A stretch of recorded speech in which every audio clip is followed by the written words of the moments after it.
नमाज फ़र्ज़ है बस। सुन्नत रसूलुल्लाह सल्लल्लाहु अलैहि वसल्लम के नवाफिल हैं, उनकी हैसियत नफल ही की है। अल्लाह आपको तौफीक दे, आप पढ़ लें। आप नवाफिल का एहतमाम करते हैं तो गोया अपनी तरफ से अपने परवरदिगार की बारगाह में हदिया पेश करते हैं। नवाफिल जिस तरह नमाज के हैं उसी तरह रोज़े के भी हैं, हज व उम्रा के भी हैं। नवाफिल का मतलब यह है कि जितनी जिम्मेदारी अल्लाह ने डाली थी वो अदा करने के बाद या उसके अलावा आप मज़ीद पेश कर रहे हैं, तो उसको इसी तरह लेना चाहिए।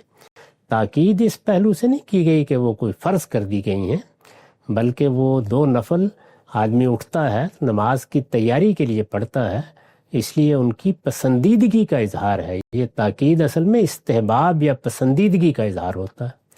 तो आप इसका एहतमाम करें। सारी ज़िंदगी भी ना पढ़ें तो कोई गुनाह का काम नहीं।